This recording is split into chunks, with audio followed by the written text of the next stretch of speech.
함께 기도하시겠습니다.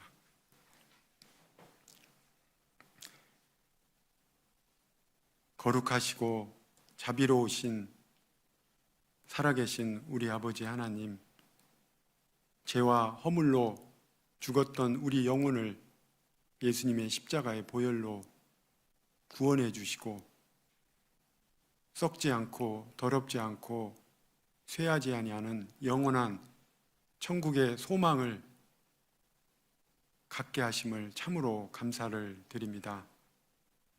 구원받은 것도 너무나 감사한데 우리를 고아처럼 버려두지 아니하고 늘 함께해 주시고 또 교회를 주셔서 은혜 위에 은혜를 공급해 주심에 참으로 감사를 드립니다.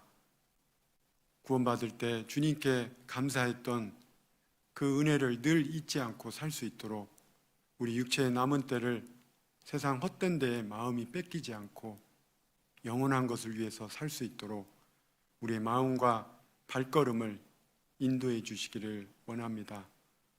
우리 각자는 너무나 연약하고 흔들리는 담과 넘어지는 울타리 같은 저희들입니다.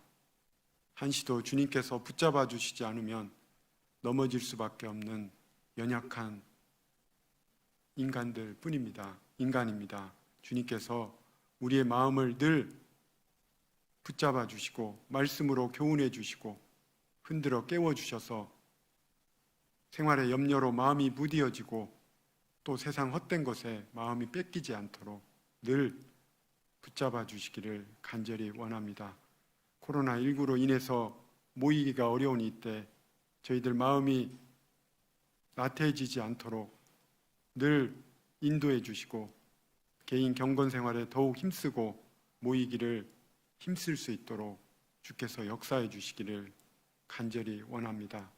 오늘 말씀의 시종도 주 성령께서 주관해 주셔서 피곤한 영혼에게는 위로해 주시고 힘을 주시고 또 연약한 자 있다면 붙들어 주셔서 말씀으로 위로받고 또 영의 양식을 먹음으로 힘을 얻을 수 있도록 도와주시옵소서. 오늘 모든 말씀의 시종을 주님께 온전히 의탁드리며 우리를 사랑하시는 예수님 이름으로 기도드렸습니다. 아멘. 성경 찾겠습니다. 마태복음 11장입니다.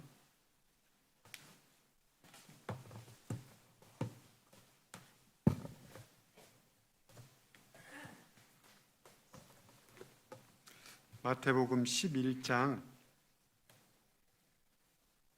28절로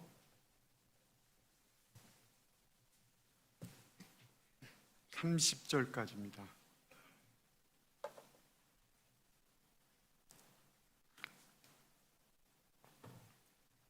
찾으셨으면 제가 읽겠습니다. 잘 아시는 말씀인데요. 마태복음 11장 28절로 30절. 수고하고 무거운 짐진 자들아 다 내게로 오라. 내가 너희를 쉬게 하리라. 나는 마음이 온유하고 겸손하니 나의 멍에를 메고 내게 배우라. 그러면 너희 마음이 쉼을 얻으리니. 30절 같이 읽겠습니다. 이는 내 멍에는 쉽고 내 짐은 가벼움이라 하시니라. 모든 인생은 벗어야 할 것과 메어야 할 것이 있습니다. 모든 인생이 벗어야 할 것은 죄짐입니다. 그리고 모든 인생이 또 메야 될 것은 주님의 멍에라고 할 수 있습니다. 인생이 수고스럽고 무거운 근본적인 이유는 죄짐 때문입니다. 주님은 수고하고 무거운 죄짐을 진 모든 인생을 다 부르고 계십니다. 여기 28절에 수고하고 무거운 짐진 자들아 다 내게로 오라. 내가 너희를 쉬게 하리라. 다 내게로 오라. 주님의 긍휼의 주님의 초청입니다. 다 내게로 오라. 감당할 수 있기 때문에 주님이 오라고 부르셨습니다. 그리고 지금도 부르고 계십니다. 죄짐을 온전히 벗고 구원받을 때 비로소 우리는 영혼의 안식을 얻을 수 있었습니다. 내가 너희를 쉬게 하리라. 단어 중에서 쉼이란 단어는 우리에게 정말 많은 위로를 주는 단어입니다. 쉰다는 뜻은 정말 마음을 편히 하고 또 안식을 준다는 의미를 가지고 있습니다. 수고하고 무거운 죄짐 진 자들아 다 내게로 오라. 내가 너희를 쉬게 하리라. 주님은 우리의 영혼의 안식을 주기 위해서 오라고 하셨습니다. 죄짐을 벗을 때 우리는 영혼의 안식을 얻었습니다. 그런데 죄짐을 벗은 사람은 벗은 동시에 매야 될 것이 있습니다. 바로 주님의 멍에라고 할 수 있습니다. 자기 십자가 또 그리스도를 증거하는 삶이 주님의 멍에라고 할 수 있습니다. 그런데 구원받은 사람이 주님의 멍에를 매지 않거나 또는 인간적인 방법으로 수레에 끌려 할 때, 끌듯 하려 할 때 주님을 온전히 배울 수는 없습니다. 여기 29절에 나는 마음이 온유하고 겸손하니 나의 멍에를 메고 내게 배우라. 그러면 너희 마음이 쉼을 얻으리니. 주님의 멍에를 짊어질 때 주님을 배울 수가 있습니다. 주님의 멍에를 매지 않으면 온전히 주님을 배울 수는 없습니다. 그리고 주님의 멍에를 매지 않으면 마음의 쉼이 없습니다. 영혼의 안식과 마음의 안식, 마음의 쉼은 좀 다른 영역입니다. 구원받을 때 우리는 죄짐을 벗을 때 영혼의 안식을 얻었습니다. 그런데 영혼의 안식을 얻었지만 주님의 멍에를 온전히 매지 않을 때 마음이 편치 않고 마음에 쉼이 없을 수 있습니다. 구원받은 사람도 마음이 불편한 적이 많지 않습니까? 영혼의 안식은 얻었는데 왜 마음이 불편하게 살아갈까요? 왜 마음에 쉼이 없을까요? 여기 30절에 보면 이는 내 멍에는 쉽고 내 짐은 가벼움이니라 하시니라. 이 말씀은 구원받은 모든 사람에게 해당되는 말씀입니다. 이는 내 멍에는 쉽고 주님의 멍에는 쉽고 주님의 멍에는 가볍다고 말씀하셨습니다. 예수님은 거짓말 하시는 분이 아닙니다. 주님의 멍에가 쉽고 가볍다고 했는데 나는 왜 요즘 주님의 멍에가 무겁게만 느껴지고 큰 부담으로만 느껴지고 있을까? 주님은 그렇게 말씀하셨는데 왜 나는 요즘, 아니 시간이 갈수록 주님의 멍에를 쉽고 가볍게 매지 못하고 무겁게만 느끼고 살아갈까? 왜 마음에 쉼이 없을까? 왜 마음이 이렇게 답답할까? 아니 주님을 위해서 살고 싶은 마음도 있는데 왜 이렇게 내 마음이 쉼이 없을까? 오늘 주님의 멍에가 무겁게만 느껴질 때라는 말씀 제목으로요. 주님의 멍에가 무겁게만 느껴질 때라는 말씀 제목으로 왜 주님의 멍에가 요즘 무겁게만 느껴지고 있는지 원인을 한 5가지 정도로 살펴보시겠습니다. 첫 번째, 왜 주님의 멍에가 무겁게만 느껴지고 부담으로만 느껴질까? 첫 번째, 주님께 맡겨야 할 것들을 온전히 맡기지 않고 혹시 자기가 짊어지고 가고 있는 것은 아닌지 돌아봐야 됩니다. 여기 표시하시고 베드로전서 5장입니다. 베드로전서 5장 7절입니다.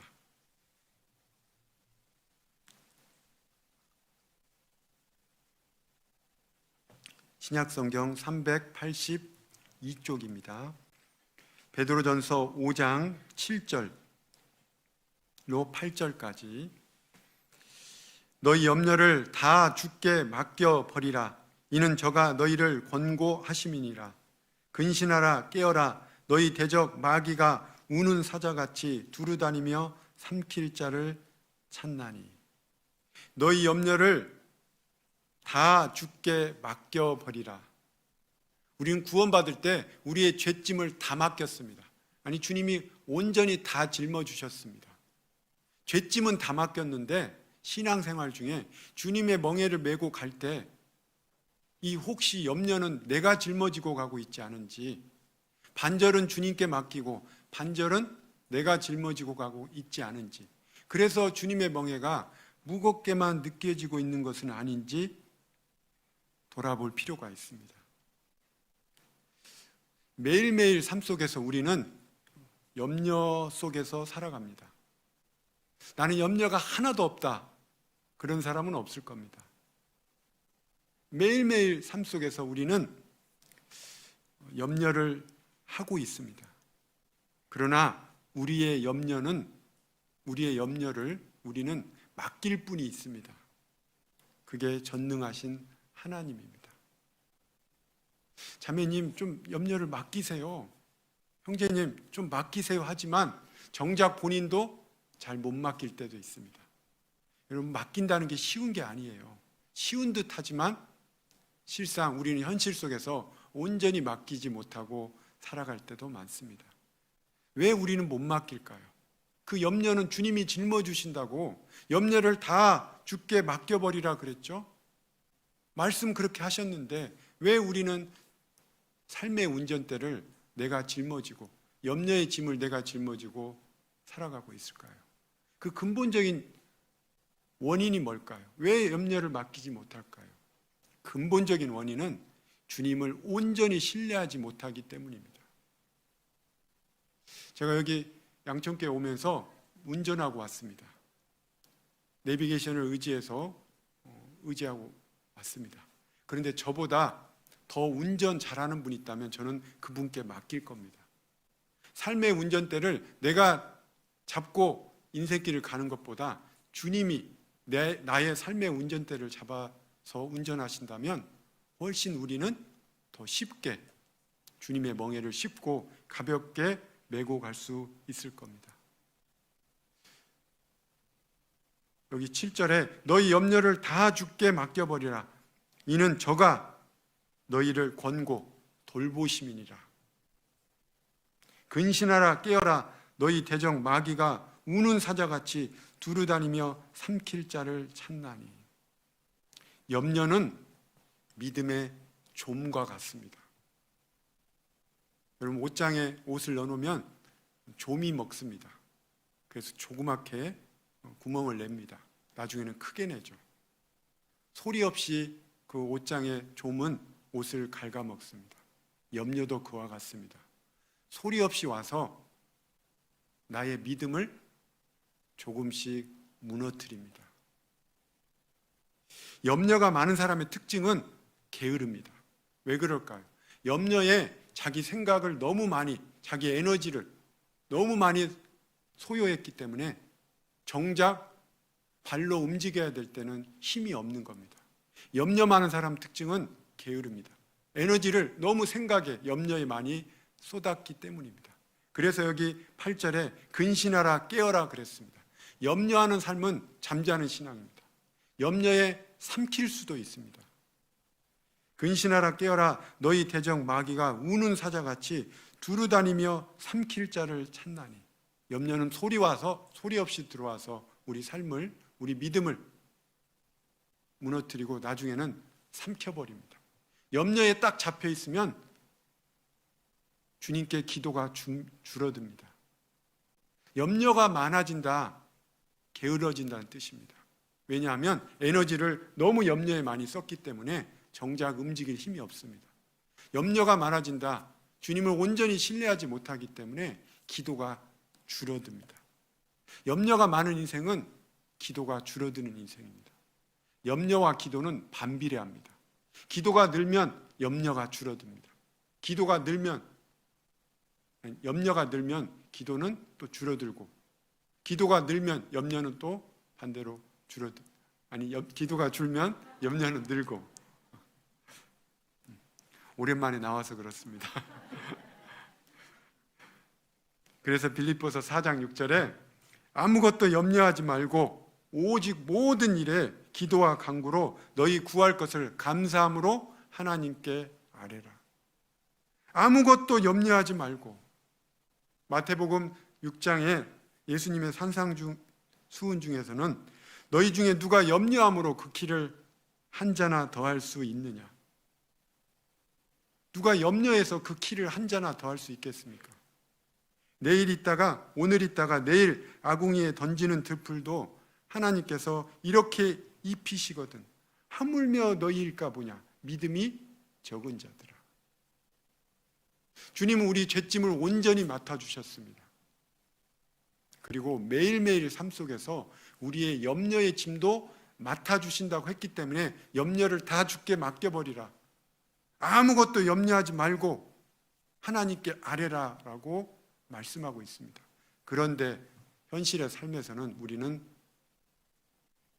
염려를 안고 살아갑니다. 그러니까 주님의 멍에까지 짊어지우니까 주님의 멍에가 쉽지 않고 무겁게만 느껴질 수 있습니다.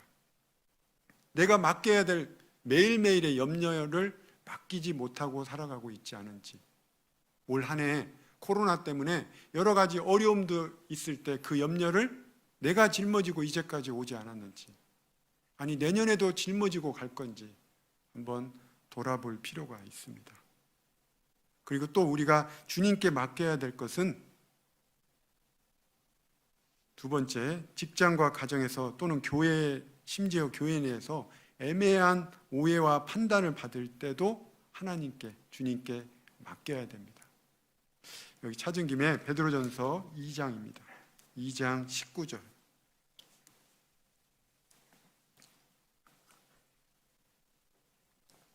베드로전서 2장 19절입니다. 제가 좋아하는 말씀입니다. 2장 19절 같이 읽죠. 애매히 고난을 받아도 하나님을 생각함으로 슬픔을 참으면 이는 아름다우나. 직장 내에서도 가정에서도 심지어 주님 일을 하는데 교회 내에서도 가끔 애매히 고난을 받을 때가 있습니다. 애매한 오해와 판단을 받을 때도 있습니다. 사람은 누구나 애매한 오해와 판단을 받을 때가 있습니다. 심지어 교회도 사람들이, 불완전한 사람들이 모인 곳이기 때문에 애모와 상황만 보고 애매한 오해와 판단을 받을 때도 있습니다. 사람이 애매한 오해와 판단을 받을 때 누구나 다 좀 섭섭한 마음도 들고 또 슬픔이 올라올 수도 있습니다. 슬픔을 참아야죠. 그리고 섭섭함도 견뎌야 됩니다. 그런데 그리스도인에게는 그 슬픔을 참는 비결이 있습니다. 여기 19절, 애매히 고난을 받아도 하나님을 생각함으로 슬픔을 참으면 이는 아름다우나. 애매한 고난을 그리스도인이 받을 때 슬픔을 참아야죠. 그러나 하나님을 생각함으로 슬픔을 참을 때 이는 아름다우나. 나나주에 보면 일 적혀 있고 은혜로우나 라고 기록되어 있습니다. 주님은 공생의 기간 동안 애매한 오해와 판단을 받았습니다. 주님은 십자가에서조차 그가 곤욕을 당하여 괴로울 때도 그 입을 열지 아니하였으며 마치 도수장으로 끌려가는 어린 양과 털 깎는 자 앞에 잠잠한 양같이 그 입을 열지 아니하였도다라고 기록되어 있습니다. 그 입을 열지 아니하였도다. 분명히 말할 수 있었습니다. 그러나 털 깎는 자 앞에 잠잠한 양같이 그 입을 열지 아니하였습니다. 애매한 오해와 판단을 받을 때 우리는 그것도 하나님께 맡겨야 됩니다. 애매한 오해와 판단을 받을 때 그걸 짊어지고 자기 방법으로 슬픔을 참으려 하면 주님의 멍에가 무겁게만 느껴질 수 있습니다. 올 한 해, 아니 이제까지 상처받고 오해받고 판단받은 거 있었다면, 그 애매히 받은 게 있었다면 그것도 주님께 맡길 때 우리는 주님의 멍에를 씹고 가볍게 짊어지고 또 갈 수 있습니다. 또 우리가 주님께 맡겨야 될 것, 첫 번째는 염려의 짐을 맡겨야 되고, 두 번째 애매한 오해와 판단을 받을 때도 그것도 주님께 온전히 맡겨야 됩니다. 세 번째, 의를 대적하는 원수에 대한 보응도 하나님께 맡겨야 됩니다. 의를 행할 때 반드시 방해하는 세력이 있습니다. 원수가 생길 수 있습니다. 의에 대한 원수가 있을 수 있습니다. 그러나 그 의에 대한 원수에 대한 보응은 하나님께 맡겨야지 하나님이 더 정확하게 분명히 갚아주십니다. 자기가 어설프게 갚으려 할 때 그 주님의 멍에를 온전히 짊어질 수가 없습니다. 주님은 십자가에서 용서하셨습니다. 자기를 십자가에 못 박는 로마 병정도 용서하셨습니다. 저들의 죄를 사하여 주시옵소서. 저들이 하는 것을 알지 못하나이다. 우리도 정말 의의 길을 가고 있는데 의를 대적하는 원수에 대한 보응을 마음에 쌓을 수가 있습니다. 그것도 하나님께 맡기는 게 필요합니다. 로마서 12장입니다. 로마서 12장.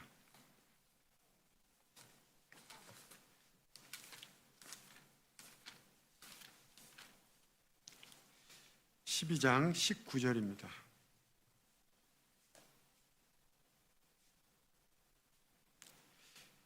내 사랑하는 자들아, 너희가 친히 원수를 갚지 말고 진노하심에 맡기라. 기록되었을 때 원수 갚는 것이 내게 있으니 내가 갚으리라 라고 주께서 말씀하시니라. 내 원수가 줄이거든 먹이고 목마르거든 마시우라. 그리함으로 내가 숯불을 그 머리에 쌓아 놓으리라. 얼마 전에 며칠 전에 어떤 자매님이 숯불을 머리에 쌓아 놓으리라는 것을 질문하시더라고요. 원수 머리에 숯불 놔버릴까요? 머리 대라고? 그게 아닙니다. 숯을 빌려준다는 것은 최고의 호의입니다. 그 당시에 숯은 주방에 불도 지피고 옷도 다릴 수도 있고 이 숯은 필수적인 거였습니다. 근데 숯이 꺼지면 밥도 해먹을 수 없고 여러 가지 불편하고 춥기도 합니다. 그래서 숯을 빌리러 왔을 때 머리 위에 숯을 올려주는 것은 최고의 호의입니다. 최고의 선행입니다. 잠언 25장에 보면 동일한 말씀이 기록되어 있는데 주께서 상을 주시리라. 원수에게 머리에 숯을 올릴 때 상을 주시라는 말씀이 기록되어 있습니다. 선으로 악을 이기라라고 말씀하셨습니다. 그리스도인은 악으로 이기면 안 됩니다. 선으로 악을 이겨야 됩니다. 요셉이 그랬습니다. 형들이 요셉을 팔았을 때 그 분한 마음을 품지 않고 오히려 선으로 악을 이긴 믿음의 사람입니다. 우리도 이 세상 살아갈 때 억울한 일을 당할 때가 있을 겁니다. 정말 분통 터지고 너무나 억울해서 화병이 생길 수도 있습니다. 그럴 때 그 보응도 주님께 맡길 때 우리는 주님의 멍에가 쉽고 가벼울 수 있습니다. 우리가 사는 세상은 복잡합니다. 여러 인간관계 속에서 오해와 판단을 받을 수도 있고 매일매일 염려의 삶을 살 수도 있고 또 그 정말 억울한 일을 당해서 그 화병이 생기는 일도 있을 수도 있습니다. 그러나 하나님이 계십니다. 주님께 우리는 맡길 수 있습니다. 왜냐하면 주님을 신뢰하기 때문에 주님께 맡길 수 있습니다.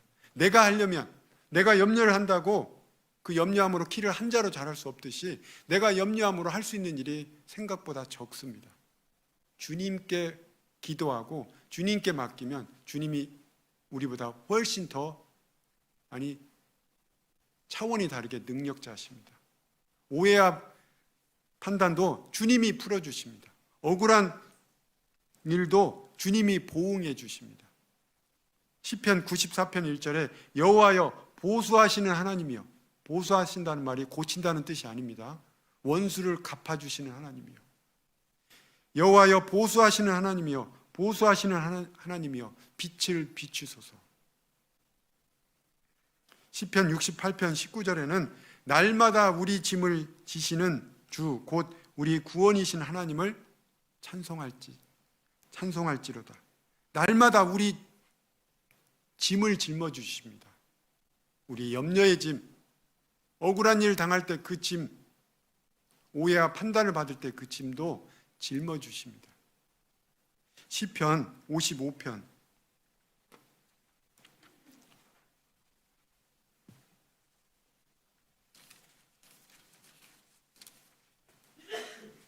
55편 22절입니다. 시편 55편 22절. 얼마 전에 수요 말씀에서 배웠죠. 22절 같이 읽겠습니다. 내 짐을 여호와께 맡겨 버리라. 너를 붙드시고 의인의 요동함을 영영이 허락지 아니하시리로다. 우리가 짐을 짊어지고 간다고 생각할 때 의인이 요동할 수 있습니다. 내 짐을 여호와께 맡겨 버리라.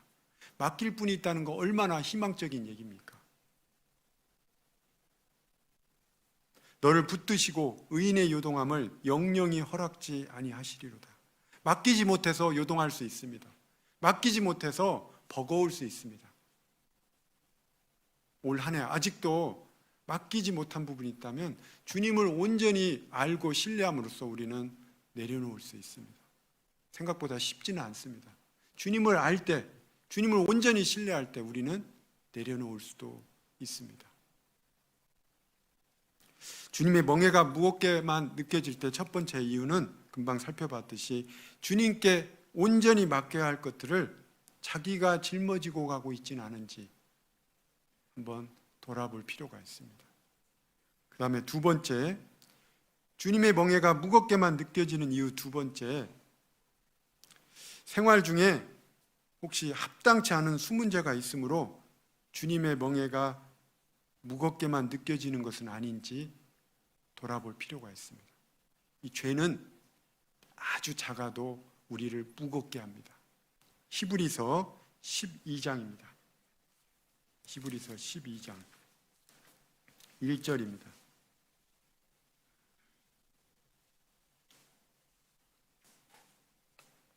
히브리서 12장 1절. 신약성경 367쪽입니다. 히브리서 12장 1절. 이러므로 우리에게 구름같이 둘러싼 허다한 증인들이 있으니 모든 무거운 것과 얽매기 쉬운 죄를 벗어버리고 인내로서 우리 앞에 당한 경주를 경주하며. 신앙생활 한마디로 달리기입니다. 장거리 달리기입니다. 마라톤입니다. 마라톤은 굉장히 힘든 운동입니다. 올림픽의 꽃이죠. 올림픽의 제일 마지막에 마라톤을 합니다. 정말 인내의 극치죠. 마라톤. 사람의 한계치를 실험하는 거예요. 42.195 정말 포기하고 싶을 겁니다. 그러나 인내로서 우리 앞에 당한 경주를 경주하며. 신앙생활은 정말 마라톤입니다. 인내로서 경주하고 있습니다. 지금도 우리는 오늘 또 달리고 있습니다. 그런데 달릴 때 우리를 무겁게 하는 게 뭘까요? 주님의 멍에일까요? 아닙니다. 주님의 멍에는 쉽고 가볍다고 했는데 왜 우리는 주님의 멍에를 무겁게만 느끼고 있을까요? 혹시 작은 죄를 용납함으로, 그 죄를, 숨은 죄를 용납함으로 그 죄 때문에 무겁게 느끼며 신앙의 경주를 하고 있지 않은지 돌아볼 필요가 있습니다. 죄는 작아도 무겁습니다. 그래서 여기 모든 무거운 것과 얽매기 쉬운 죄를 벗어버리고 그랬습니다. 무거운 거 옆에 나눠주 밑에 보면 혹 거리끼는, 이 구원받은 사람은 선한 양심이 있습니다. 작은 죄도 구원받은 사람은 거리끼면 그게 굉장히 무겁습니다. 일례로 간증 안 한다고 했는데 그날 간증을 구역장님이 억지로 시켰습니다. 그래서 했는데 자기 생각 이상으로 더 과하게 했어요. 말을 많이 해버렸습니다. 조금 자기를 드러낸 것 같이 얘기했어요. 집에 가서 기도하려니까 그 간증이 자꾸 떠오르는 거예요. 내가 안 하려고 했는데. 그 간증 조금 과하게 한 것도 우리는 그게 부담스럽고 거리낍니다. 오늘 혹시 형제자매에게 나를 너무 내세운 거 아니야? 주방에서 내가 너무 목소리가 커졌던 거 아니야? 그게 우리는 무겁게 느껴질 수도 있습니다. 죄는 아주 작아도 구원받은 사람은 민감하기 때문에 그게 무겁게 느껴집니다. 마라톤의 영웅이었던 황영조가 인터뷰한 것을 수년 전에 들은 적이 있습니다. 그 황영조 올림픽 금메달리스트죠. 마라톤. 그에게 인터뷰했습니다. 레이스 중에 자신을 가장 힘들게 한 게 무엇입니까? 예상외로 답변했습니다. 뭘까요? 운동화 안에, 아직도 기억이 나, 운동화 안에 조그만한 그 모래 같은 작은 그 돌멩이가 들어왔답니다. 근데 그게 너무나 무겁게 느껴졌다고 합니다. 죽고 싶을 정도로. 아니, 그거 빼고 달리죠. 페이스를 이룰 수 있기 때문에 계속 달렸답니다. 근데 그 작은 게 그 신발 안에서 너무 바위처럼 느껴졌다고 그럽니다. 신앙생활 중에 작은 죄를 용납하기 시작하면 나중에는 무거워집니다. 특히 코로나19로 혼자 있는 시간이 많아지니까 혹시 은밀한 죄를 용납하고 살아가고 있지 않은지 살펴봐야 됩니다. 죄는 아무리 작아도 무겁습니다. 그래서 다윗은 이렇게 기도했습니다. 시편 139편입니다. 시편 139편.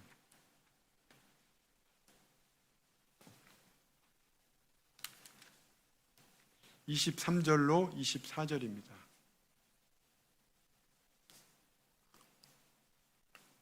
시편 139편 23절로 24절. 구약성경 903쪽입니다. 시편 139편 다윗의 시입니다. 23절 24절 함께 읽겠습니다. 하나님이여 나를 살피사 내 마음을 아시며 나를 시험하사 내 뜻을 아옵소서. 내게 무슨 악한 행위가 있나 보시고 나를 영원한 길로 인도하소서. 다윗은 하나님 앞에 이렇게 기도했습니다. 우리의 기도도 이래야 됩니다. 하나님이여 나를 살피사. 내가 모르는 숨은 죄가 있을 수 있습니다. 그래서 하나님께 살펴달라고 하는 겁니다. 자기가 살피는 데는 한계가 있습니다. 우리는 때로 양심이 무뎌질 때도 있기 때문입니다. 하나님께 나아가서 하나님이여 나를 살피사 내 마음을 하나님이 아시오매 나를 시험하사 내 뜻을 아옵소서. 시험당할 때 우리의 숨은 죄들이 또 드러납니다. 내게 무슨 악한 행위가 있나 보시고 나를 영원한 길로 인도하소서. 다윗은 혹시 자기가 깨닫지 못한 합당치 못한 죄가 있을지도 모르기 때문에 이렇게 기도했습니다. 제가 어린 시절에 저희 집에 다 대부분 못 살았을 겁니다. 그 당시에는 다 어려운 시절이었어요. 어린 시절에 저희 집 방에서 악취가 나는 거예요. 어느 날. 그래서 식구들이 이제 단칸방에서 살았는데요. 많은 식구들이 살았습니다. 단칸방 하나에서. 예전엔 대부분 그렇게 살았습니다. 막 쥐들도 많고 죄송합니다. 바퀴벌레도 있고 열악한 환경이었습니다. 그런데 방에서 냄새가 나는 거예요. 악취가. 알고 보니까요. 장롱 뒤에 죽은 쥐가 있는 거예요. 놀라지도 않네요. 그 쥐약을 먹고 그 장롱 뒤에 숨었다가 죽은 겁니다. 그러니까 썩은 냄새가 나는 거예요. 숨어 있던 거예요. 우리 삶 속에 숨은 죄들이 있으면 그리스도의 향기가 나지 않습니다. 사망의 냄새가 혹 날 수도 있습니다. 악취가 날 수도 있습니다. 또 예전에는 집에 쥐들이 많았습니다. 여기 중고등학생 청년들은 이해 못할 겁니다.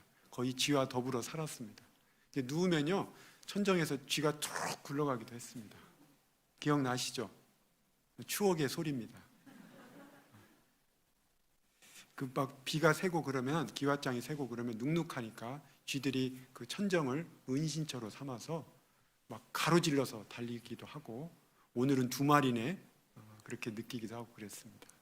그런데 가끔 집에 이제 막 큰 대청소를 한다거나 그리고 심지어 옆집에서 불이 나면 집안에 숨어있던 쥐들이 막 나옵니다. 우리 신앙도 그렇지 않을까요? 평소 때는 모릅니다. 그러나 정말 고난이 오고 어려움이 왔을 때 우리의 숨은 죄가 쥐처럼 나오지 않을까요? 내게 이런 죄가 있었네. 하나님 보실 때 이렇게 합당치 않은 죄를 내가 깨닫지도 못하고 살아갔네 라고 느낄 때가 있습니다. 숨은 죄를 용납하면 주님의 멍에를 지을 수 없습니다. 무거운 거예요. 부담감만 느껴지는 겁니다.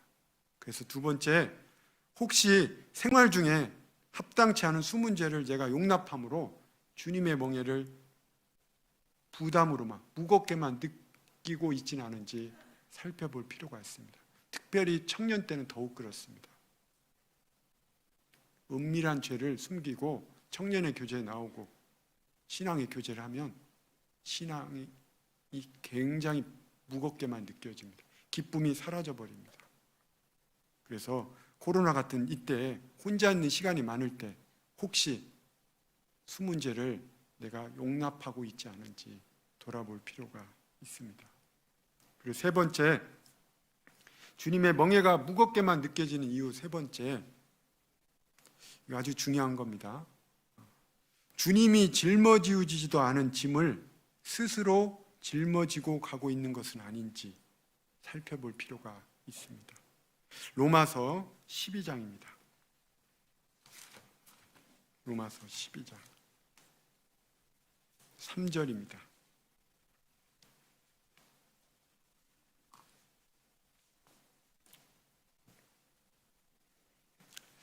로마서 12장 3절, 신앙생활의 중요한 원리가 12장부터 로마서 12장부터 기록되어 있습니다. 신앙생활의 원리 중에 원리죠. 1절, 2절 포함해서 또 3절입니다. 3절, 내게 주신 은혜로 말미암아 너희 중 각 사람에게 말하노니 마땅히 생각할 그 이상의 생각을 품지 말고 오직 하나님께서 각 사람에게 나눠주신, 같이 읽겠습니다. 믿음의 분량대로 지혜롭게 생각하라. 믿음의 분량대로 지혜롭게 생각하라.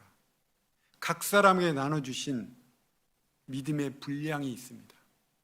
어린아이는 어린아이가 감당할 수 있는 짐이 있습니다. 성인이 되면 성인이 감당할 수 있는 짐이 있습니다. 주님이 짊어지어 주신 거라면 능히 감당할 힘도 주십니다. 능히 감당할 수 있다는 것은 성경의 분명한 약속입니다. 에레미야 3장 28절에 혼자 앉아서 잠잠할 것은 주께서 그것을 멍에를 메우셨습니다. 주님이 메우신 멍에는 주님이 감당할 힘도 주십니다. 그리고 주님의 멍에이기 때문에 주님이 주가 되어서 메고 가시고 우리는 보조일 뿐입니다. 그리고 자기에게 믿음의 분량에 맞게 짐을 때마다 일마다 주십니다. 많은 그리스도인이 이것을 경험하면서 살아가고 있습니다. 그런데 자기 믿음의 분량에 이상할 것을 한다면 주님의 멍에가 무겁게만 느껴질 수도 있습니다. 각 사람에게 나눠주신 믿음의 분량대로 지혜롭게 생각하라. 지혜롭게 생각하라. 여러분, 생각도 그 분량만큼만 하는 게 필요합니다. 말도 분외의 말을 하는 건 그건 지혜가 아닙니다. 자기가 감당할 짐도 그 분량만큼만 짊어지고 가면 쉽고 가볍습니다. 그런데 우리는 때로 주님이 짊어지시지도 않은 짐을 자기 스스로 짊어진다고 나서서 아주 무겁게만 메고 가는 경우가 있습니다. 6절, 우리에게 주신 은혜대로 받은 은사가 각각 다르니 혹 예언이면 믿음의 분수대로. 우리에게 주신 은혜대로 받은 은사가 각각 다릅니다. 다르지만 또 교회 안에서 통일성을 이루고 있습니다. 이 오른손이 할 일은 오른손이 하면 됩니다. 발이 할 일은 발이 하면 됩니다. 그런데 발이 손의 일을 하려면 굉장히 부자연스럽고 어렵습니다. 그리고 오랜 시간이 걸리고 그리고 버겁습니다. 자기가 교회 내에서 어떤 지체인지 알고 자기 믿음의 분량이 어떤 건지를 알고 거기에 맞게 행한다면 쉽고 가볍습니다. 어렵지 않습니다. 생각보다 신앙생활이 버겁지 않습니다. 고린도전서 12장 29절로 31절에는 다 사도겠느냐, 다 선지자겠느냐, 다 교사겠느냐, 다 능력을 행하는 자겠느냐, 다 각각 맡은 은사가 있다고 말씀하고 있습니다. 믿음의 분량이 있습니다. 근데 그것을 넘어서려 할 때 우리는 주님의 멍에가 무거운 겁니다. 전도인으로서 저도 때로는 멍에가 무겁게 느껴질 때가 있습니다. 감당하기 어렵게 느껴질 때, 그때 제 믿음의 분량을 보고 제가 할 수 있는 부분만 맡고 가려는 마음을 가질 때 주님의 멍에가 쉽고 가볍다는 것을 더욱 깨닫고 감사를 드립니다. 왜 우리는 주님이 짊어지지도 않은, 교회가 나에게 짊어지지도 않은 짐을 때로는 짊어지고 막 교회 전체를 생각하고 전국 교회를 생각하는 사람도 있어요. 그럴 필요 없습니다. 자기에게 주어진 거 묵묵히 하면요, 주님이 교회의 주인 되십니다. 왜 그런데 우리는 주님이 짊어지지도 않은, 교회 내에서 나에게 짊어지지도 않은 짐을 내가 막 짊어지면서 그렇게 고뇌할까요? 왜 이렇게 버겁게 느끼고 막 교회가 큰일 날 것처럼 생각할까요? 그 근본 바탕은 뭘까요? 교만입니다. 근본적인 원인은 교만이에요. 교만은 분수를 모르는 거예요. 그게 큰 죄입니다. 염려도 큰 죄지만 하나님이 신뢰하지 못하기 때문에 이 교만도 정말 큰 죄입니다. 그런데 우리는 그걸 너무 쉽게 속아요. 자기가 교회에 대해서 큰 애정이 있는 듯 생각하지만 근본적인 원인은 교만일 수도 있습니다. 스스로도 모를 수도 있습니다. 자기가 감당할 짐만 짊어지면 주님이 교회의 주인 되셔서 주님이 인도하십니다. 광야에서 광야 생활할 때 모세를 통해서 하나님이 말씀을 주시고 모세를 통해서 인도하셨습니다. 그런데 레위 지파 중 고라는 이스라엘 자손 총회에 택함 받은 자 250명과 함께 일어나서 모세를 거스렸습니다. 민수기 16장에 나옵니다. 고라 자손이 모세와 아론에게 말하기를 너희가 분수에 지나도다. 회중이 다 각각 거룩하고 여호와께서 그들 중에 계시거늘 왜 우리의 스스로 군림하려 하느냐. 모세와 아론이, 특히 모세가 분수에 지나다고 했습니다. 우리도 각각 거룩한데 왜 너만 특별히 거룩한 척하고 하나님과 대면하냐. 그런데 그들의 근본 원인은 교만이었습니다. 고라의 그 근본 원인은 교만이었습니다. 그런데 모세는 그것을, 대적자들을 직접적으로 대항하지 않고 그 문제를 하나님께 가져가서 하나님의 결정과 판결에 맡겼습니다. 민수기 한번 볼까요? 민수기 16장. 고라는 레위인이었습니다. 앞서서 일하는 일꾼이었습니다. 민수기 16장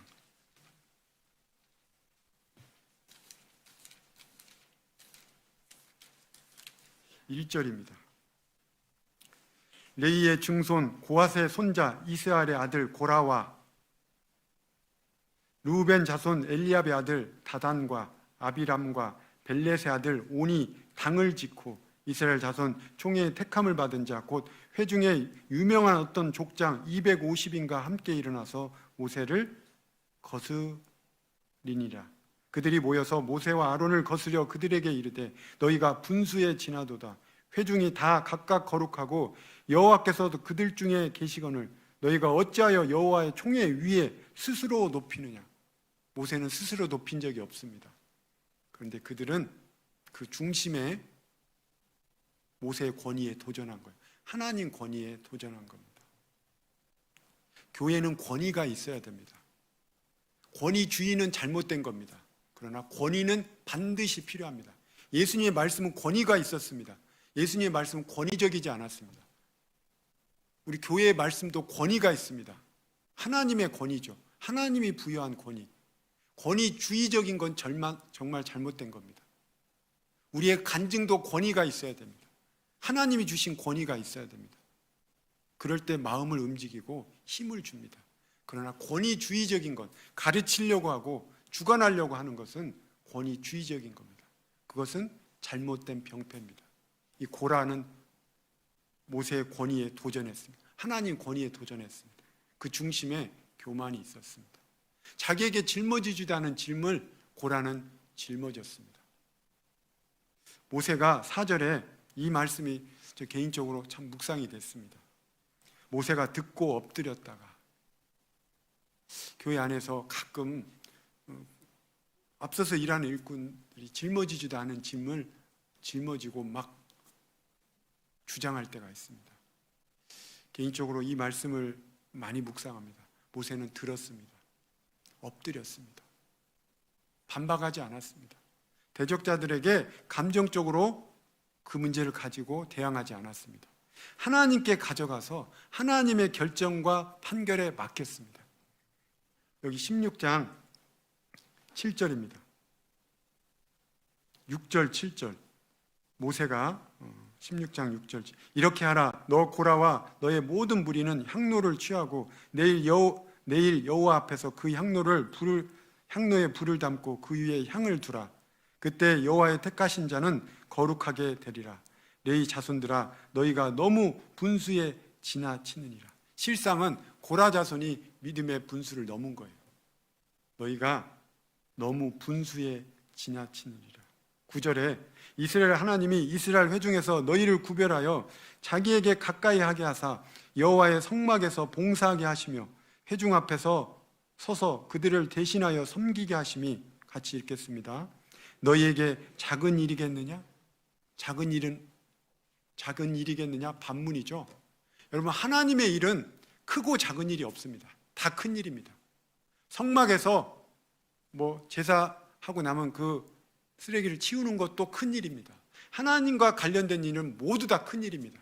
주방에서 수저만 소독해도 그것도 큰 일입니다. 왜냐하면 하나님과 연관된 일이기 때문에 그래요. 여름 학예 수양회 때 하루 종일 일주일 내내 자기는 수저만 삶고 왔대요. 작은 일입니까? 큰 일이에요. 하나님께 관련된 일은 모두 다 큰 일입니다. 왜냐하면 하나님은 크신 분이기 때문에 그래요. 교회 안에 작은 일, 큰 일 하나님 보실 때는 다 귀한 일입니다. 고라도 마찬가지입니다. 레위 자손으로서 성막에서 시중 듣는 일이 작은 일이 아닌데 작은 일이겠느냐? 그들은 작게 여기고 모세는 크게 여겼어요. 자기의 분수를 모른 거예요. 말도 그렇죠. 저는 요즘 개인적으로 말이 너무나 어렵다는 것을 실감합니다. 말 좀 안 하고 살면 좋겠어요. 말로 많은 오해를 일으키고 말이 와전되고. 예전에 제가 신종플루에 걸린 적이 있습니다. 여담인데요. 신종플루에 걸려서 부득이하게 전염될까 봐 설교를 못 나갔어요. 얼마 전에 못 나갔는데 한참 뒤에 연락이 왔어요. 암에 걸렸다고 연락이 온 거예요. 한참 지나가니까 암 걸려서 죽었다고 누가 그러더라고요. 말이 와전된 거예요. 이 말은 이렇게 불게 돼 있습니다. 그래서 말로 인해서 이런 오해가 있을 때 말을 그치는 게 필요합니다. 교회 안의 소문도 그렇습니다. 좋은 소문은 퍼지지도 않는데 악한 소문은, 별로 좋지 않은 소문은 자매님 알아? 형제님 알아? 그러면서 금방 퍼져버립니다. 이 정말 오해와 여러 가지 것도 있을 수 있지만 분해의 말을 하는 것도 하나님 앞에 합당치는 않습니다. 말도 그렇죠. 행동도 그렇습니다. 자기의 분수를 안다는 건 정말 지혜로운 겁니다. 그래서 믿음의 분량대로 지혜롭게 생각하라. 그게 지혜인 겁니다. 주님은 우리의 분량을 아셔요. 자기는 모를 수 있습니다. 근데 자기의 분량을 깨닫게 되면 자기에게 주어진 주님의 멍에 그 분량만 짊어지면 쉽고 가벼울 수 있습니다. 그러면 마음의 평강이 있어요. 시편 131편입니다. 시편 131편.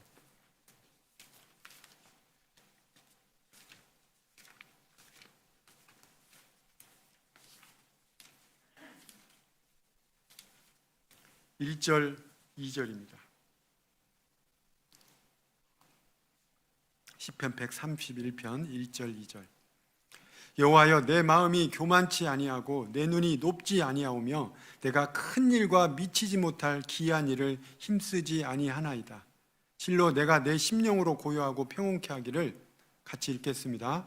젖된 아이가 그 어미 품에 있음 같게 하였나니 내 중심이 젖된 아이와 같도다. 다윗의 시입니다. 다윗은 정말 겸손한 사람이었습니다.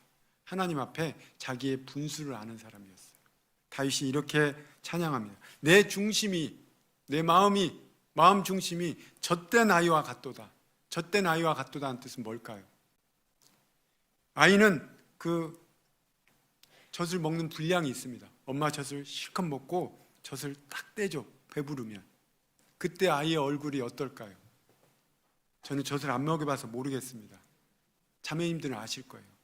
아이가 젖을 잔뜩 먹고 양껏 먹고 딱 뗐을 때 얼굴은 너무나 평온한 겁니다. 포만감에 탁 얼굴이 살짝 웃죠. 그리고 잠듭니다.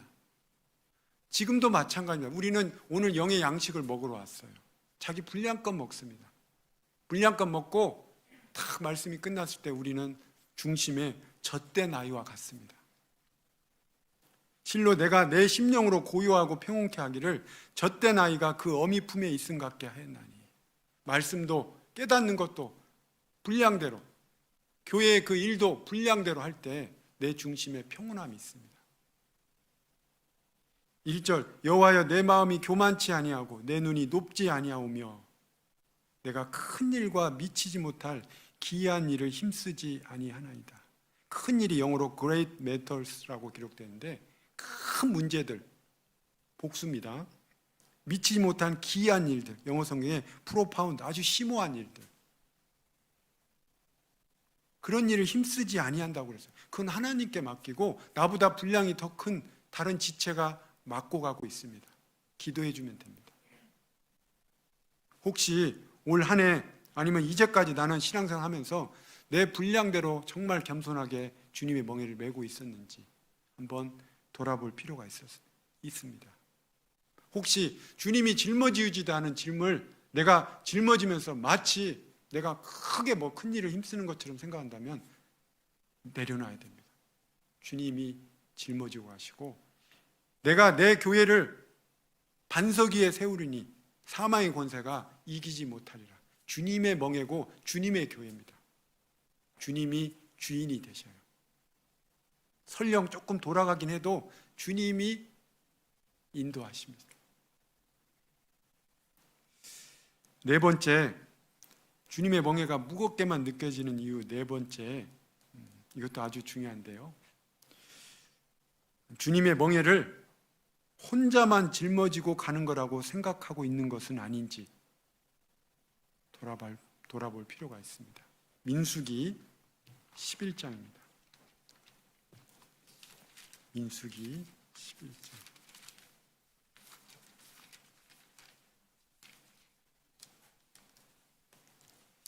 11장 13절 14절입니다.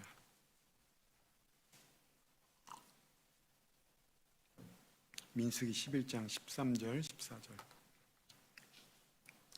이 모든 백성에게 줄 고기를 내가 어디서 얻으리이까? 그들이 나를 향하여 울며 가로되 우리에게 고기를 주어 먹게 하라 하온즉. 14절 함께 읽겠습니다. 책임이 심히 중하여 나 혼자는 이 모든 백성을 질 수 없나이다. 모세의 말입니다. 모세가 광야에서 이스라엘 백성 약 200만 명 이상이죠. 그 인도하는데 이 백성들이 고기를 달라 했습니다. 모세가 이 모든 백성에게 줄 고기를 내가 어디서 얻으리이까? 모세의 한계죠. 모세는 그런 능력이 없습니다. 그들이 나를 향하여 울며 가로되, 얼마 애원했는지 우리에게 고기를 주어 먹게 하라 하온즉. 모세가 14절에 책임이 심히 중하여 부담감만 있는 거죠. 나 혼자는 이 모든 백성을 질 수 없나이다. 모세 혼자 감당하는 게 아닙니다. 그런데 모세는 순간 자기 혼자라는 생각이 탁 들었습니다. 여러분, 가정에서 가장이 자기 혼자 짊어진다고 생각할 때 얼마나 부담감이 큽니까? 우리 가정의 가장도 주님이십니다. 아버지로서 아버지의 그 짐만 잔뜩 안고 간다면 어려운 일 당할 때 우리는 쓰러질 겁니다. 아내가 있고 자녀도 같이 들어야 됩니다. 무거운 짐을 아버지 혼자 들고 가지 말고 아내와 자녀들과 함께 나누면서 짊어지고 가야 됩니다. 그런데 또 짊어질 주님이 계십니다. 주님께 맡기는 게 우리의 가장은 주님이시잖아요. 모세도 마찬가지입니다. 주님의 멍에를 메고 가고 있습니다. 주님이 함께 가고 있어요. 아니, 다른 분도 있습니다. 근데 나 혼자라는 생각이 강해서 책임감이 심히 중해진 겁니다.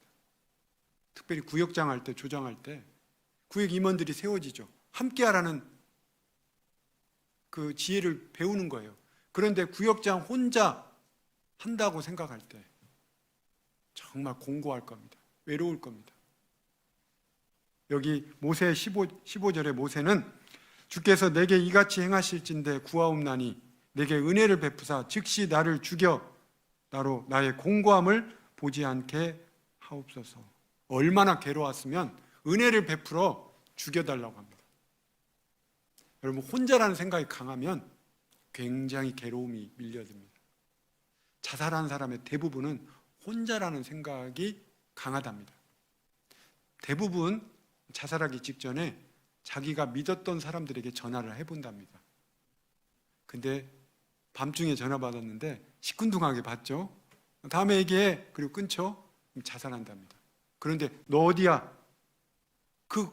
그것을 고민을 같이 나누려는 마음이 있으면 자살을 막을 수 있다고 합니다.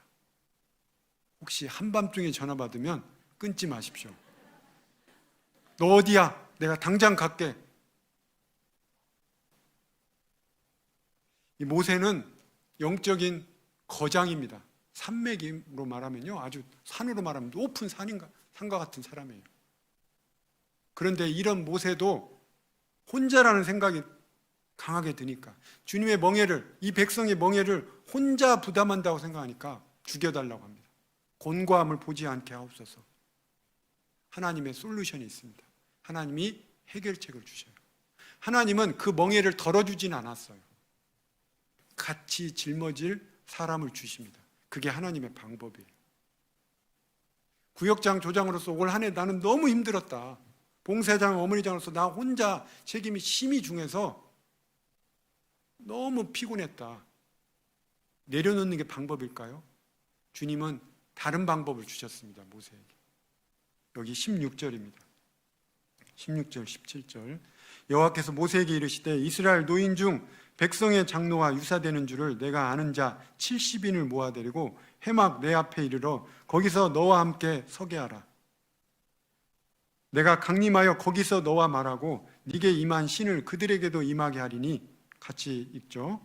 그들이 너와 함께 백성의 짐을 담당하고 너 혼자 지지 아니하리라. 하나님의 방법입니다. 그 짐을 덜어주진 않았어요. 그 짐은 그대로 놔두고 함께 담당할 그 노인들 중에 70명을 붙여주셨습니다. 모세가 그걸 감당할 수 있도록. 엘리야도 그랬습니다. 엘리야는 갈멜산에서 바알 아세라 선지자 850명을 상대해서 이겼습니다. 하나님을 의지해서 승리했어요. 하늘에서 불이 내려와서요, 제단을 살랐습니다. 이스라엘 북쪽 산에서, 갈멜산에서, 지중해가 보이는 그 높은 산에서 하나님의 능력을 나타냈어요. 1대 850으로 싸워서 이긴 겁니다. 대단한 믿음의 사람이에요. 엘리야는 그러나 우리와 같은 성정이 있는 사람입니다. 이세벨이, 아하방의 아내 그 왕비 이세벨이 죽인다는 소식을 듣고 두려워서 환경을 보고 로뎀나무에 들어가서 죽기를 간구했습니다. 여러분, 로뎀나무는 쌀이나무하고 비슷하게 생겼습니다. 그늘이 될 만한 나무가 아닙니다. 그늘이 될 만한 나무도 아닌데 거기에서 쉼을 얻으려고 했습니다. 우리가 그렇습니다. 인생을 의지하지 말라.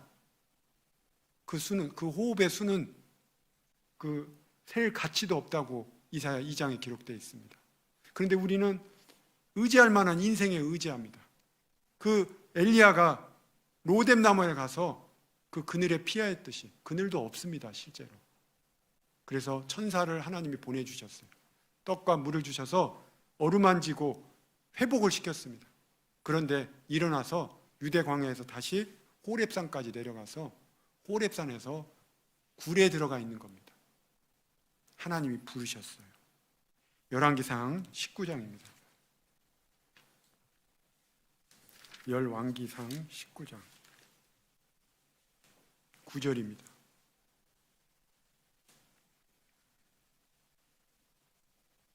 우리도 엘리야와 같은 그런 굴을 찾아 들어갈 때가 많죠. 19장 9절입니다. 550쪽입니다. 구약성경 열왕기상 19장 9절. 엘리야가 그곳 굴에 들어가 거기서 유하더니 여호와의 말씀이 저에게 임하여 이르시되, 같이 읽죠. 엘리야야, 내가 어찌하여 여기 있느냐. 엘리야가 그곳 굴에 들어갔어요. 엘리야가 터널에 들어간 게 아니라 굴에 들어갔습니다. 여러분, 터널과 굴의 차이점이 뭘까요? 어떤 분이 그러더라고요.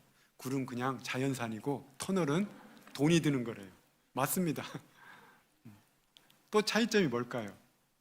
터널과 굴의 차이점. 터널은 끝이 있습니다. 터널은 지름길입니다. 둘 다 깜깜하지만 터널은 지름길입니다. 쇼컷입니다. 돌아갈 길을 지름길로 가게 하는 게 터널입니다. 깜깜하지만 빛이 보이는 거예요. 출구가 있습니다. 그러나 굴은 깜깜한데 출구가 없어요. 우리는 고난받을 때 자기가 혼자라는 생각이 들 때 굴에 들어가면 안 됩니다. 굴은 자기 연민의 세계예요. 자기만의 세계입니다. 출구가 없어요. 우울해집니다. 나중에는 정말 감당하기 어려울 정도로 멘탈이 어려울 수도 있습니다. 엘리야가 굴에 들어갔어요. 터널에 들어갔으면 좋았을 텐데. 굴에 들어가서요, 거기서 살았습니다. 안 나왔어요. 칩거족이죠. 제가 서울 와서 목회하면서 신방을 다녔는데요, 의외로 칩거족이 있더라고요. 집에만 있어요. 어떤 자매님 이제 몸이 안 좋아서 그랬는데 대장암 수술을 해서 이렇게 이제 대변을 잘 못하기 때문에 나가기가 꺼려해서 거의 집에서 외출을 거의 안 하고 수년을 지낸 분이 있더라고요. 의외로 집에서 혼자 지내도 살 수 있다고 합니다. 배달도 시키고 또 뭐 거기서 아이들하고도 어울리고. 그런데 이제 나와야지 또 부대끼고 깎아지고 다듬어지죠. 교회도 못 나오고 있었습니다. 신방 가서야 알게 됐는데요. 우리는 때로는 어렵고 힘들 때 주님이 우리를 터널로 인도하시잖아요. 지름길입니다. 우리가 고난받을 때 주님은 우리를 지름길로 인도하고 하는 겁니다. 우리를 아주 좋은 길로 인도하시는 거예요. 물론 육체는 힘들죠. 정신적으로도 힘들고. 그러나 주님이 우리를 잘 대해주고 있는 겁니다. 지름길이기 때문에 그렇습니다. 그런데 우리는 굴에 들어가요. 굴은 막힌 곳입니다. 엘리야는 굴에 들어가 있었어요. 들어갈수록 더 음침하고 더 외롭고 더 힘든 곳입니다. 주님이 먼저는 굴에서 빼와야 돼요. 나오게 해야 돼요. 부르셨습니다. 엘리야야, 네가 어찌하여 여기 있느냐. 꾸짖지 않으셨습니다. 여러분, 굴에 들어가는 인생을 꾸짖으면 안 됩니다. 부드럽게 불러야 됩니다. 부드럽게 주님 앞에 살 수 있도록 인도해야 됩니다. 엘리야야, 네가 어찌하여 여기 있느냐. 엘리야가 대답했습니다. 10절, 저가 대답하되 내가 만군의 하나님 여호와를 위하여 열심히 특심하오니 이는 이스라엘 자손이 주의 언약을 버리고 주의 단을 헐며 칼로 주의 선지자들을 죽였음이오며. 같이 읽죠. 오직 나만 남았거늘 저희가 내 생명을 찾아 취하려 하나이다. 엘리야는 오직 나만 남았다라는 생각에 사로잡혀 있었어요. 실제로 자기 혼자 싸웠거든요. 850명과 거짓 선지자들과. 그 외로움도 그 그 큰 위협도 자기 혼자 감당한다고 생각이 드니까 너무나 마음 가운데 그 부담이 너무 커지고 그게 이제 굴에 찾아 들어가게 된 계기가 된 겁니다. 그 뒤에도 보면 오직 남았거늘 그 말을 계속 반복합니다. 엘리야는 외로웠습니다. 혼자 짊어지고 가고 있다는 생각에 사로잡혀 있어서 분별력이 떨어졌습니다. 하나님의 솔루션은 모세에게도 그랬듯이 똑같습니다. 하나님의 해결책은 그 짐을 덜어준 게 아니라 같이 짊어질 사람을 붙여주십니다. 엘리사도 붙여줄 뿐만 아니라 바알에게 무릎 꿇지 않는 7,000명을 남겨뒀다고 용기를 주십니다. 여기 18절 같이 읽겠습니다. 그러나 내가 이스라엘 가운데 7,000인을 남기리니 다 무릎을 바알에게 꿇지 아니하고 다 그 입을 바알에게 맞추지 아니한 자니라. 다 무릎을 바알에게 꿇지 아니하고 다 그 입을 바알에게 맞추지 아니한 7,000명을 엘리야에게 붙여주셨습니다. 엘리야가 힘을 얻었어요. 그리고 그 다음 절에는 엘리사에게 또 기름 부어 또 선지자를 위임합니다. 그러면서 엘리야는 회복됩니다. 신앙생활 오래 하다 보면요, 기쁨도 잃고 어떤 책임감만 막중해서 주님의 멍에를 무겁게만 느끼면서 주님의 일을 하는 분도 있을 수 있습니다. 저도 한때 그랬습니다. 생각해 보니까 주님께 맡기고 내 분량대로 하고 또 함께 짐을 짊어질 형제 자매가 있고 교회가 있는 겁니다. 돌아보니 함께 할 일꾼들이 있었습니다. 갈라디아서 6장 한번 보시죠. 갈라디아서 6장. 신약성경 309쪽입니다. 6장 2절입니다. 갈라디아서 6장 2절.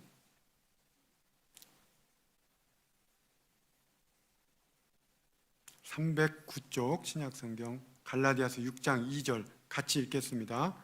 너희가 짐을 서로 지라 그리하여 그리스도의 법을 성취하라.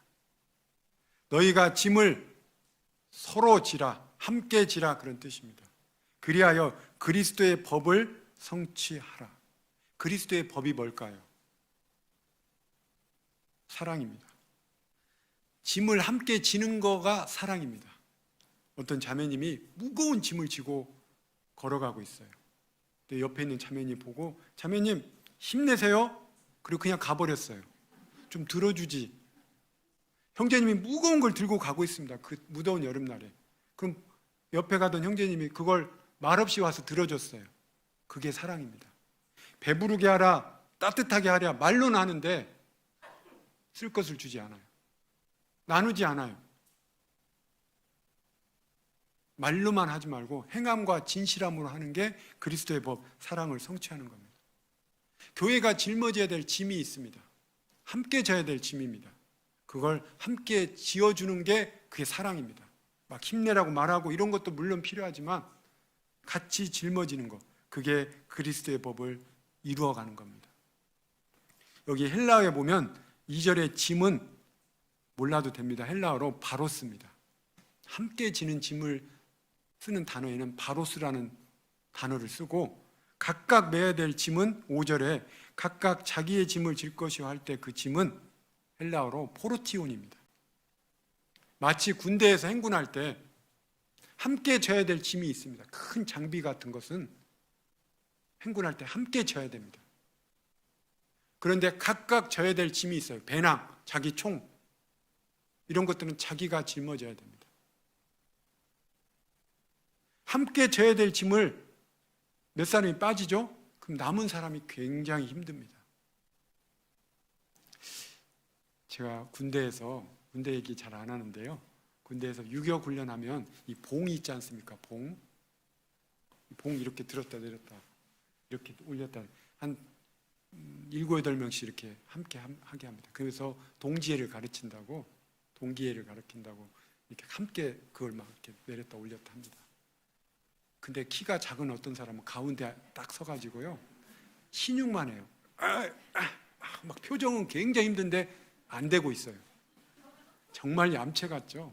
그러면 키가 큰 사람 무슨 죄라고 앞뒤에서 막 얼마나 힘든지 모릅니다. 같이 짊어지면요, 그 짐이 좀 가볍습니다. 배치장도 맡들면 낫다고 그랬잖아요.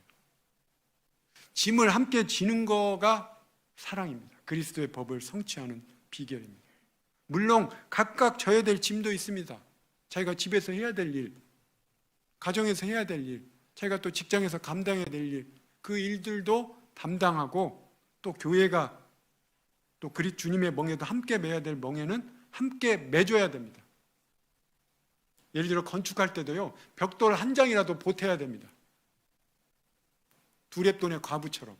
그럴 때 그리스도의 법이 성취되는 겁니다. 그런데 그러지 않은 경우도 있습니다. 빌립보서 2장 21절에 저희가 다 자기 일을 구하고 그리스도 예수 일을 구하지 아니하되 디모데 연단을 너희가 안 하니. 다 자기의 관심사에만 신경 쓰고 그리스도의 관심사, 그리스도의 일에는 관심이 없어요. 그러면 디모데, 앞서서 일꾼 디모데는 연단받는 겁니다. 물론 그래도 일을 할 겁니다. 일꾼은 주님이 세워서 하십니다. 그러나 자기는 참여치 못합니다. 여러분, 짐을 함께 진다는 건 뭘까요? 함께 웃고 함께 우는 겁니다. 신앙생활의 원리죠. 로마서 12장 좀 찾아보겠습니다. 로마서 12장 15절.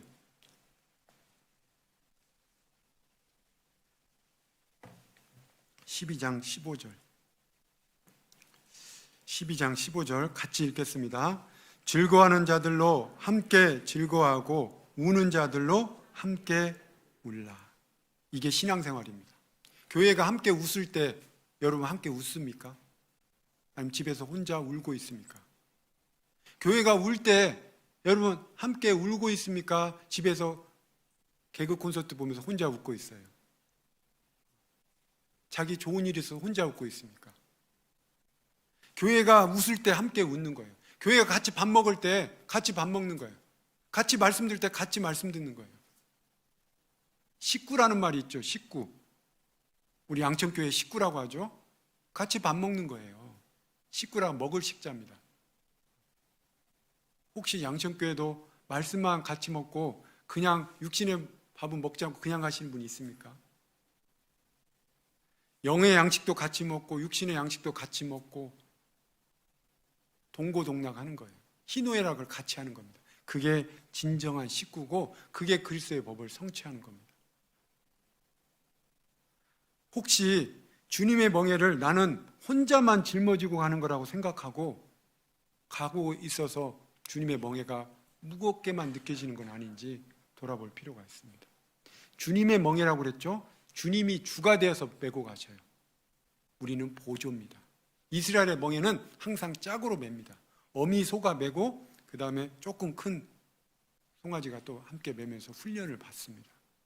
자기가 또 잘하면 엄마 소가 되면 엄마 소가 또 그 멍에를 짊어지고 또 자기의 새끼 소에게, 송아지에게 또 가르칩니다.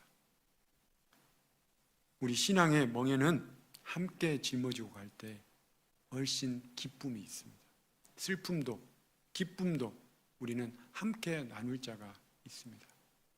코로나19로 인해서 함께 나누는 게 어려워졌습니다. 노력해야 됩니다. 의식적으로 전화를 걸고 만나야 됩니다. 1대1로. 그래서 기쁨도 슬픔도 나눠야 됩니다. 그리고 마지막으로 5번째. 마지막이라니까 굉장히 은혜로운 표정으로 이렇게 보시네요. 오늘 설교 중에 가장 은혜로웠던 말씀이 뭡니까? 마지막이라는 말씀이었습니다. 그러면 슬픈 말이죠. 주님의 멍에가 죄송합니다. 무겁게만 느껴질 때 5번째, 주님을 향한 사랑이 식어짐으로 혹시 주님의 멍에가 무겁게만 느껴지는 것은 아닌지 돌아볼 필요가 있습니다.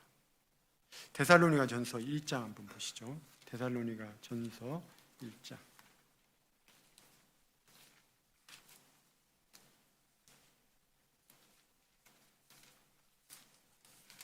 데살로니가 전서 1장 3절입니다.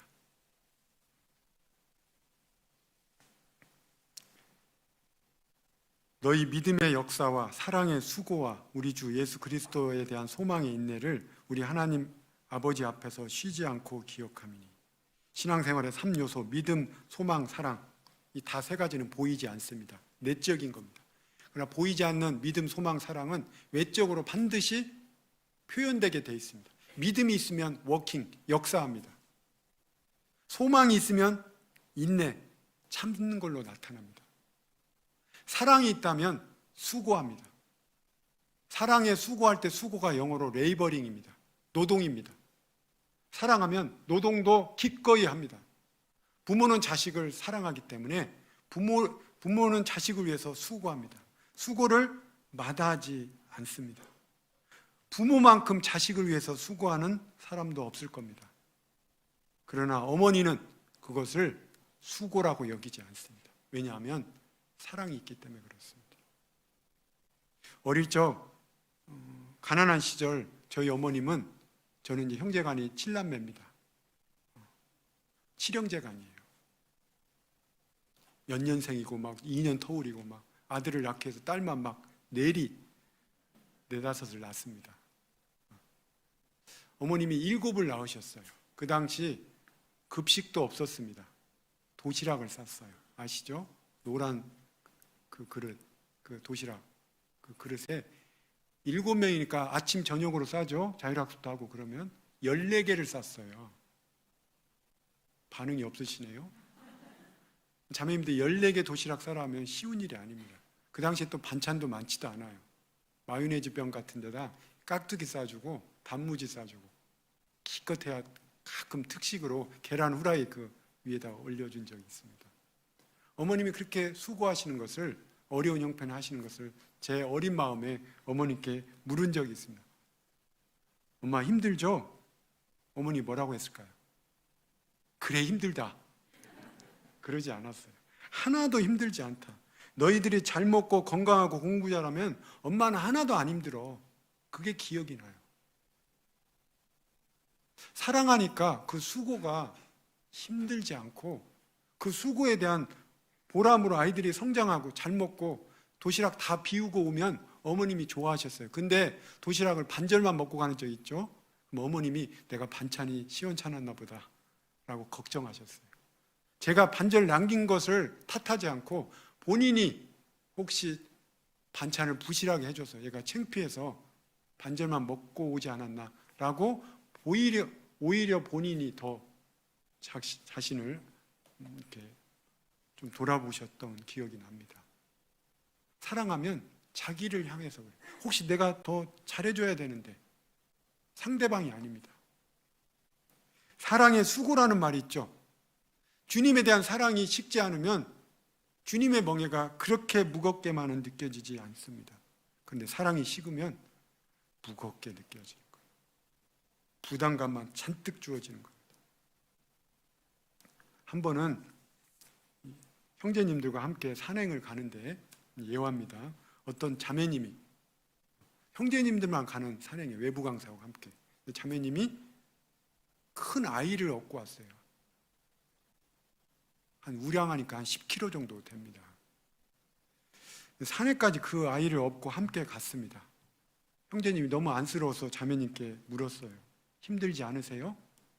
자매님 대답이 명언입니다. 뭐라고 했을까요? 그래 힘들어요. 좀 짊어져요. 그러지 않았습니다. 뭐라고 했을까요? 사랑하니까 조금도 무겁게 느껴지지 않아요.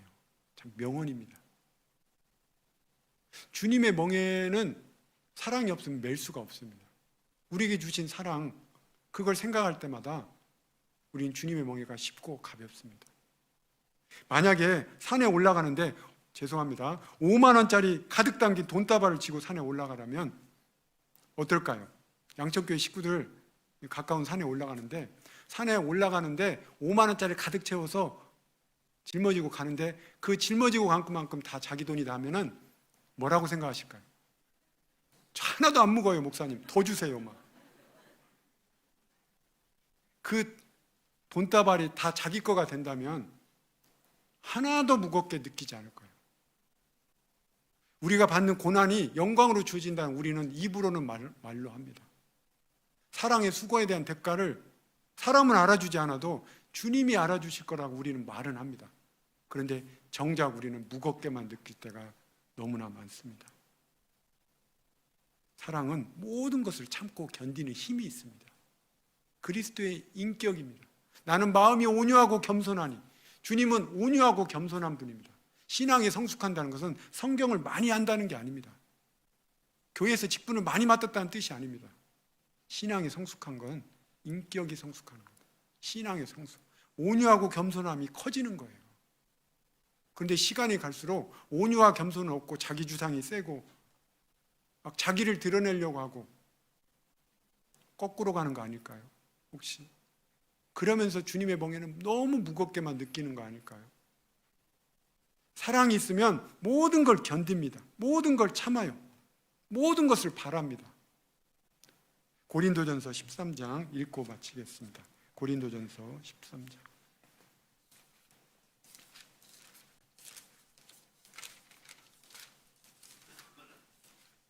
13장 7절입니다.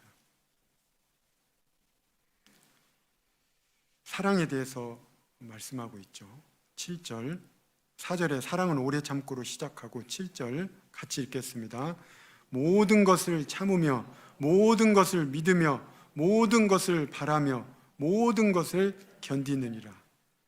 저는 처음에 읽을 때 참으며 믿으며 바라며 견디는 일만 더 눈에 띄었습니다. 근데 시간이 흐르면서 그 앞에 단어 모든 것, 모든 것, 모든 것, 모든 것이 더 눈에 띄었어요. 사랑은 모든 것을 참습니다. 내가 이해되든 안 되든, 내 알량한 머리로 이해되든 안 되든 사랑이 있으면 참습니다. 믿습니다. 신뢰합니다. 비록 돌아가는 길이라도 주님이 가게 하신다면 신뢰합니다. 모든 것을 바랍니다. 모든 것을 견디는 힘이 있어요. 8절, 사랑은 언제까지든지 떨어지지 아니하나 예언도 패하고 방언도 그치고 지식도 패하리라. 사랑은 언제까지 떨어지지 아니하나니 사랑의 지속성, 영원성입니다.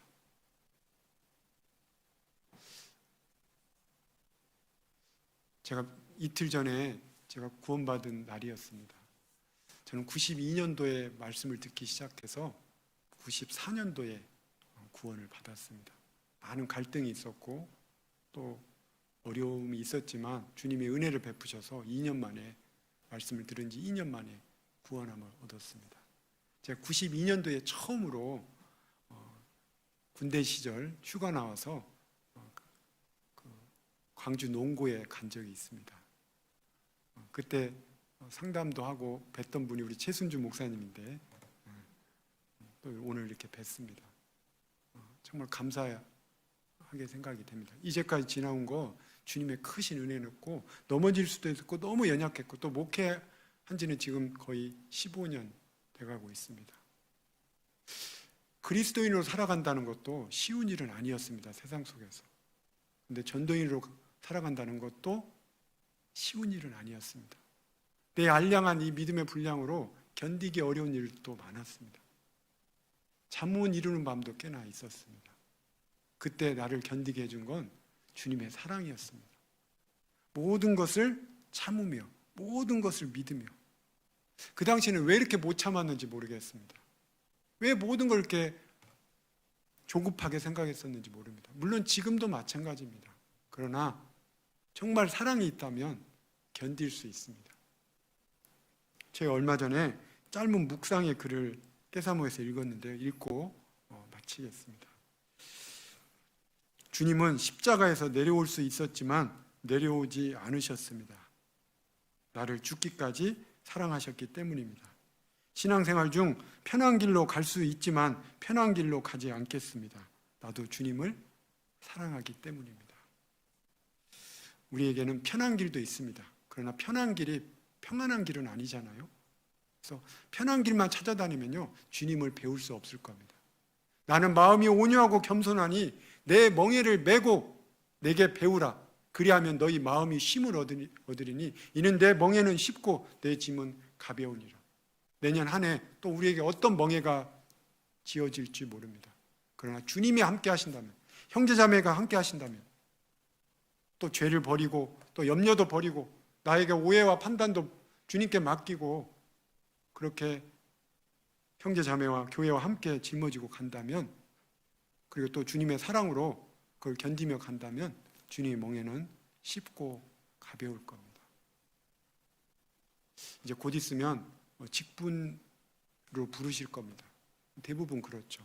11월 말이나 12월 초에 주님이 주시는 직분이 있었기 때문에 아마 우리는 좀 더 신앙생활을 잘했을지도 모릅니다. 아니, 그랬습니다. 소가 없으면 구유가 깨끗하려니와 잠언 14장에 기록되어 있죠. 소가 없으면 구유가 깨끗하려니와 소로 인하여 얻는 것이 많으니라. 그 소는 직분, 또 주님에 대한 멍에를 의미합니다. 소가 없으면 구유가 깨끗합니다. 밥 줄 일이 없으니까요. 깔끔하죠. 그러나 소로 인하여 얻는 것이 많습니다. 직분을 안 맡으면 마음이 부담이 순간적으로 몇 개월은 좋을 수 있습니다. 그러나 마음에 진정한 쉼은 없습니다. 소로 인하여 얻는 것이 많으니라. 직분은 우리를 붙잡아주는 힘이기도 합니다. 더욱 즐거움으로 교회에 순종하고 주님이 주신 직분 또 멍에를 주님과 함께 짊어지고 내년에는 좀 더 힘있게 살았으면 좋겠습니다. 기도하고 마치겠습니다. 주님 감사합니다. 구원받을 만한 아무런 자격 없던 비참한 죄인이었던 저희들을 은혜로 구원해 주시고 또 몸된 교회 가운데 두시고 너무나 부족하고 연약하고 흔들리는 담과 넘어지는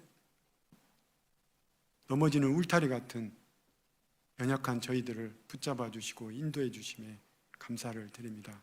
오늘 주님의 멍에가 무겁게만 느껴질 때라는 말씀 제목으로 주님의 멍에에 대해서 묵상하는 시간을 가졌습니다. 우리 양천교회에 짊어주신 주님의 멍에, 또 각자에게 또 교회에게 구역에게 짊어주신 멍에를 함께 울고 웃고 즐거움으로 또 같이 슬픔을 나누며 그 길을 갈 수 있도록 도와주시기를 원합니다. 특별히 앞서서 일하는 목사님과 또 전도사님, 또 봉사자님, 어머니장님, 각 구역장님들 코로나 때 더욱 주님의 멍에를 쉽고 가볍게 정말 즐거움으로 맬 수 있도록 모든 형제 자매들 서로 사랑하고 짐을 서로 나눠짐으로써 그리스도의 법을 성취할 수 있도록 도와주시옵소서. 코로나19가 또 창궐하고 있습니다. 각 가정을 지켜주시고 특별히 교회를 지켜주시고 해외에 있는 모든 교회도 주님께서 지켜주시고 인도해 주시옵소서. 우리를 사랑하시는 예수님 이름으로 기도드렸습니다. 아멘.